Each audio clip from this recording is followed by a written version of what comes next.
We tend to praise people like Warren Buffett in our society. No doubt he's brilliant. However, what we must acknowledge is that he has no contribution to society. That is not to deride him, but that is to point out the fact that those who engage in paper assets, constantly trading stocks or engaging in futures and, trading currencies and all these things, it actually does not help society at all. And I hate to concede, it's really a tool for the wealthy, wicked, and intelligent to manipulate and exploit those of lesser intelligence. I cannot tell you how many persons who barely have two brain cells to rub together will tell you that, oh, I do Forex, I trade crypto, I sell NFTs. What that really translates to is that you're broke and you have no skills and you're trying to get rich quick. You do not understand business, entrepreneurship, and you don't know how to add value to the marketplace and to humankind. Now, understand this. When you look at the measure of someone like Warren Buffett, who's built what? Nothing, literally nothing. He's basically without the computer or technology and, just like going back and forth, moving digits, moving around fake things in a digital world. Without that, his contribution is nil. Yes, you cannot associate a building. He's not created all of these.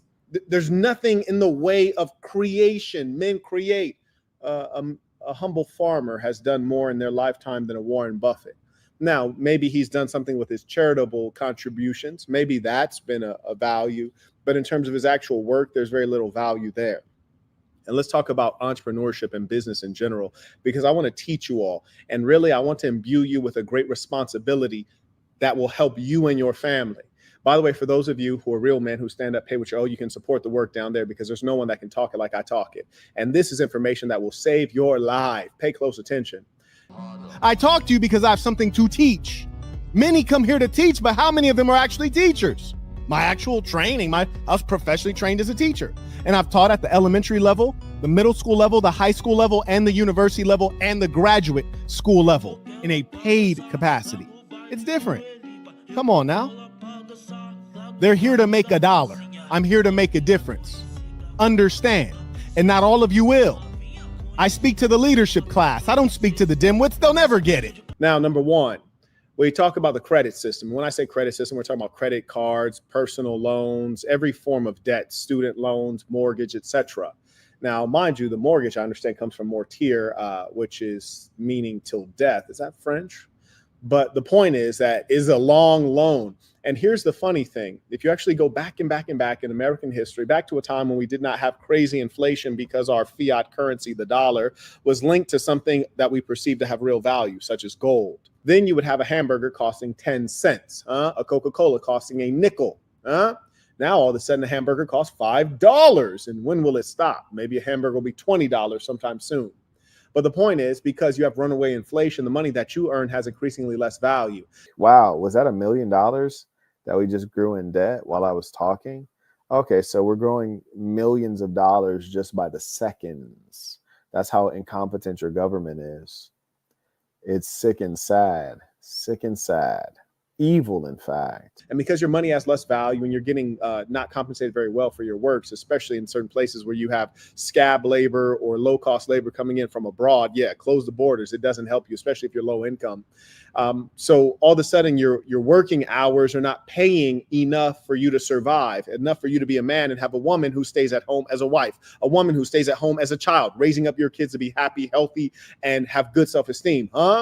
Yeah, so we see that this broken economics and the wickedness backing it is what causes huge levels of trouble.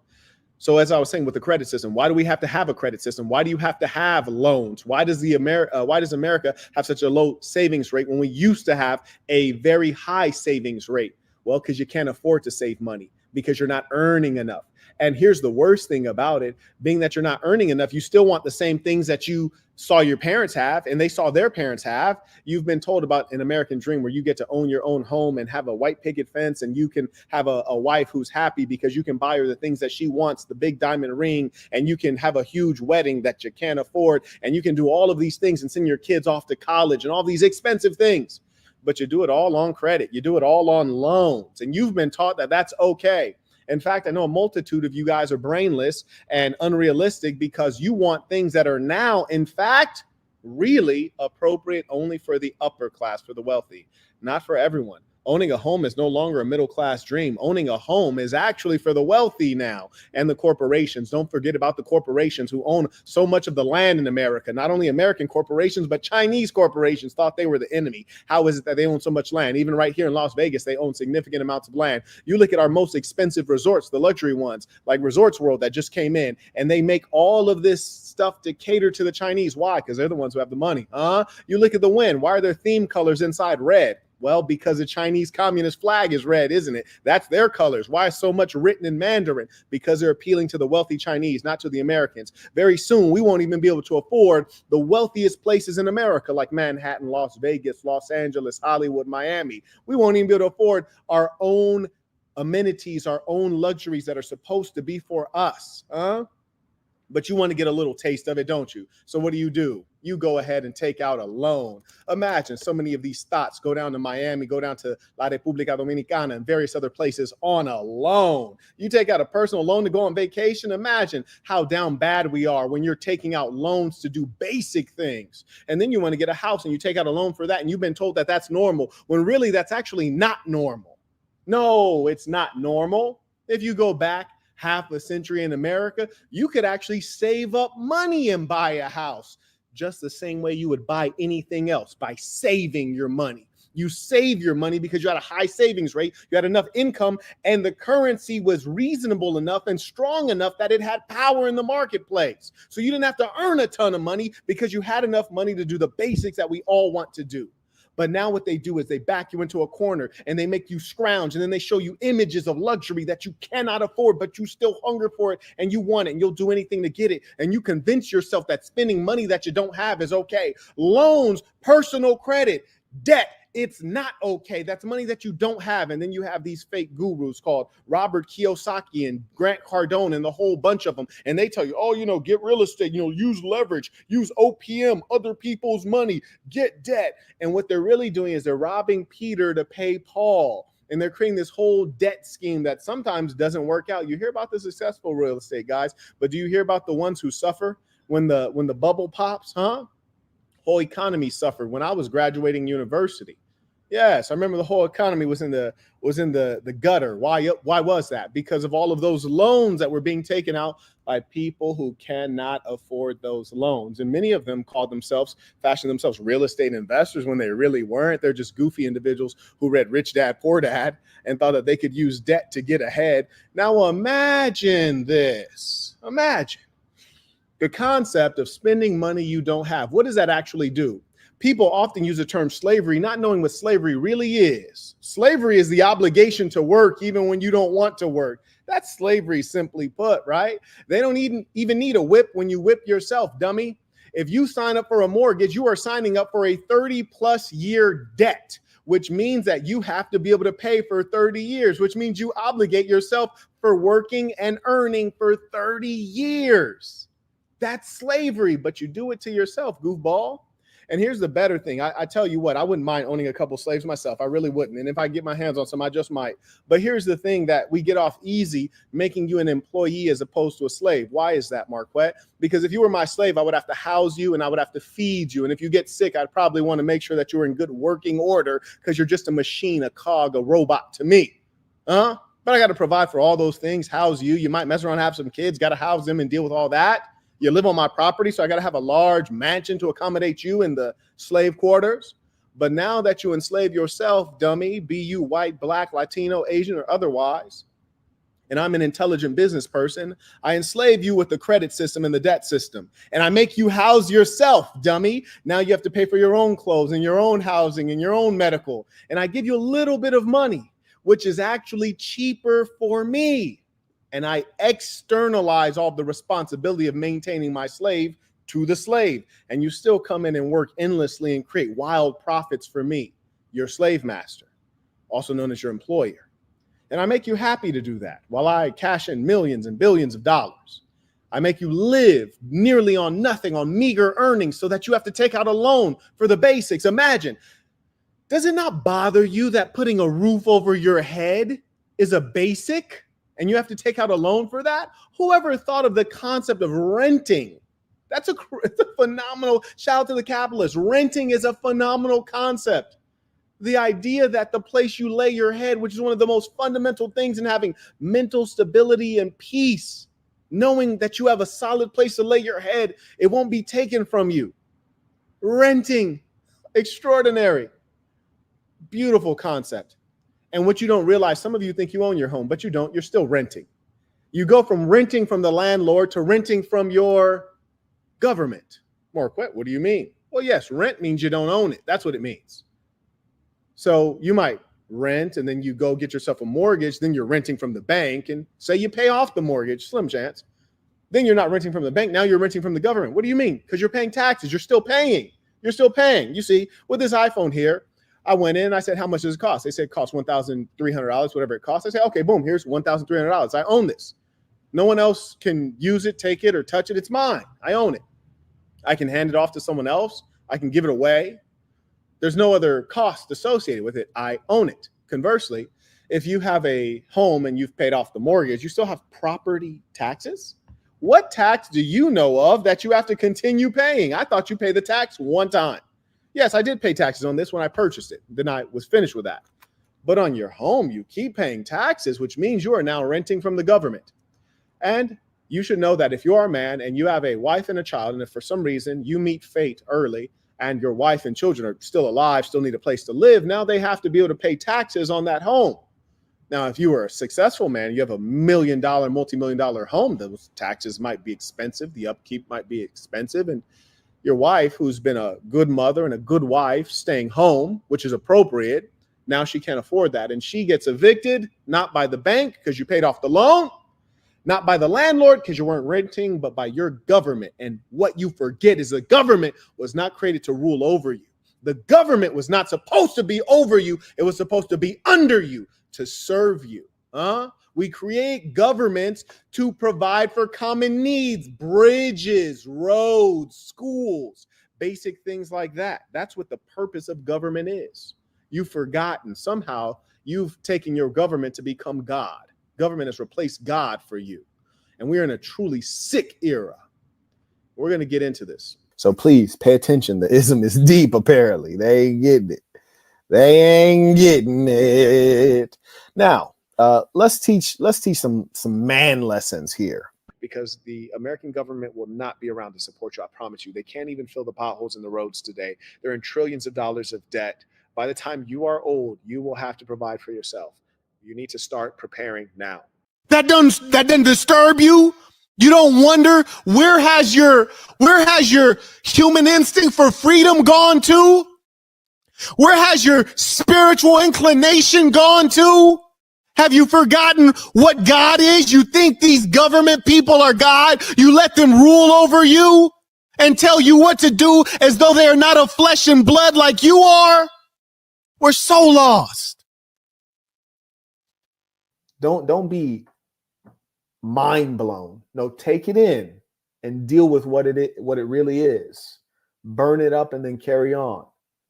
A lot of the things that you pay for monthly, like a car, a house, all these things, they didn't used to be monthly payments. Yeah, I know. You might not believe it. Yeah, it used to be that if you're an American, you save up your money and you go buy a house and the house was $30,000 and you can save up $30,000. Yeah, you go buy that joint cash and it's accessible to everyone to do that. Oh yeah, and it used to be that an average man, not a successful man, not a wealthy man, not a great man, but an everyday man, he could afford to go into a basic job working at a factory and his old lady could stay at home. She ain't have to go out in this world and work and be in the midst of men. Yeah, he could afford that on a janitor's salary. That's how it used to be. And he could also afford to buy a home on a janitor's salary. The problems we're experiencing right now are due to bad government. Intentionally bad. It's due to you guys being comfortable with the things that are occurring. And I got to do a trending news segment when I can get my heart around it because there's just so much wickedness going on right now. It's like I can barely stomach it. But come on. Only the foolish among you will be fooled. One thing I just want you all to be aware of is that the monetary system and the political system is largely designed to keep peace so that markets can operate and, people can enjoy a basic standard of living and the wealthy and the leadership class can enjoy a very high standard of living, which requires peace in the empire, not outside the empire. Outside of the empire, there's war, right? Because you have to bring back the booty from war, the loot from war, the fruit of war. But within the empire, you have to have peace and prosperity so that the wealthy can enjoy their wealth and their perks. And then what you do is you make entire countries and entire peoples into vassal states and slave labor, essentially using the wage system in the most effective of ways. So the wage system is far more effective than slavery, because here's the funny thing about slavery: when you make someone a slave, they're against it. Psychologically, they know that they're down bad. They don't want to be a slave. But when you make someone a wage slave, they are bought into the system and they believe that they can earn more money. They believe they can get another degree and get a better situation. Now, for some of them, it is true. And honestly, if you live in much of the world, you can get into a better situation. But depending on how far down you start, you have to be so disciplined that it's unlikely that you're going to win, right? Like the level of discipline, focus and cleverness that's required is just improbable that you're going to win. So, we're in a funny situation. If you, for example, live in America and you're in the lower class in America, man, you can kiss your quality of life goodbye. I'll tell you why. Like I was just in Philippines. There's a young lady I was talking to, not very bright, but very narcissistic. And she was telling me, good looking girl. And she was telling me that she's like, you know what, Mark, I just wish I could go to America. That's my goal. I'm going to get into America because it's easier to earn money there and be successful. And when she told me this, I was like, that is true. It is easier to earn money. I was like, but honey, if you're stupid in the Philippines, you're still stupid in America. You're going to be broke. Like maybe being broke in America is nicer than being broke in Philippines. I agree. Like if I got to be broke in one of these countries, let me be broke in America. Like, maybe, but you're still going to be broke because you don't have any work ethic. You don't have any significant education. You don't have any level of ambition, and you don't know how to recognize an opportunity if it slapped you in your face.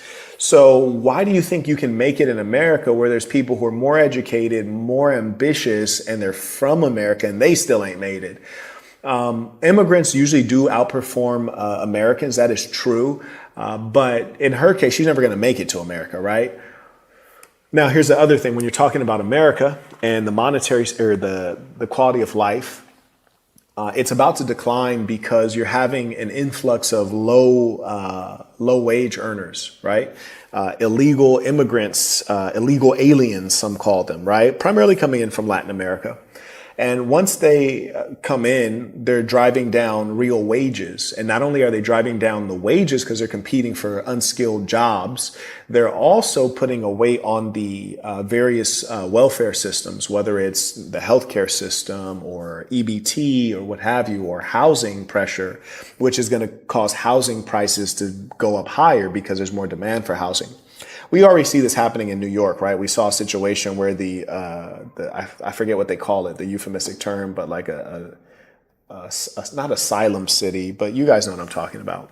So New York basically has overpopulated their refuge, their shelters for the illegals. And now they're in a situation where they're closing down public schools. Yes, they closed down a public high school, told the kids to learn remotely, which basically means don't learn at all, right? I mean, who's learning remotely? No one. I know this as an expert in online learning. Yes, this is something I'm an expert in. Side note, I'm also an expert in university matriculation and retention rates. Yeah, I'm an expert in that, literally.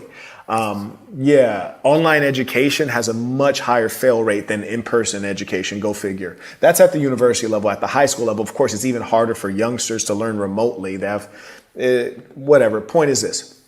If you're in high school, if you're in a certain high school in New York, you were told to learn remotely because they need to use your high school to house illegal aliens, right? So you're already seeing how your quality of life is declining, particularly if you're a low income person. Low income, you're going to suffer first, and eventually the American middle class is going to suffer. The American upper class is always going to be insulated, right? Like you don't even know where these people live. You hear me? You don't know where they vacation. You don't know where they live. You don't know what restaurants they eat at. Their life is exclusive and remote from yours. You dig?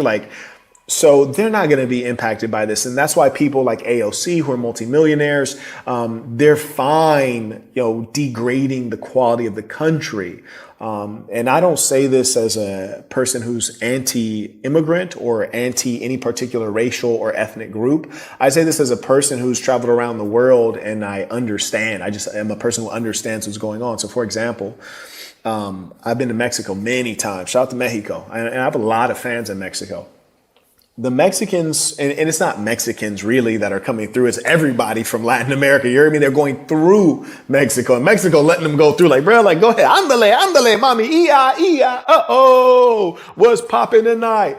If you got money, Mexico's great. There are parts of Mexico that you go into, and if everything wasn't written in Spanish, you think you're in a nice neighborhood in America, right? Mexico's phenomenal if you have money.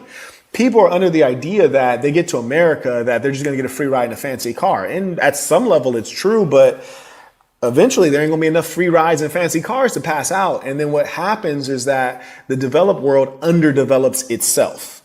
So America becomes like the place that these people were fleeing. That's what will happen. And I know that is what will happen.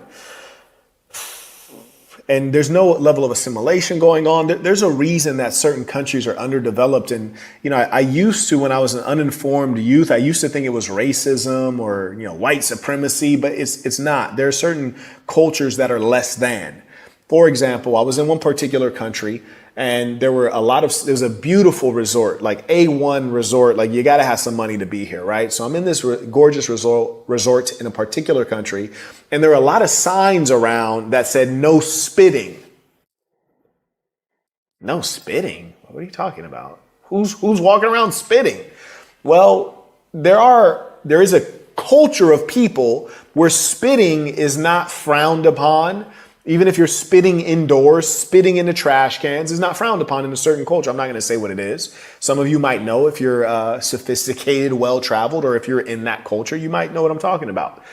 In America, you never have to put up a sign anywhere inside of a resort, indoors, at a high-end resort that says no spitting. But at this particular resort, you have to put up a sign that says no spitting because there's a certain ethnic group of people that are going to spit, which is disgusting. And they don't think it's disgusting because it's their culture.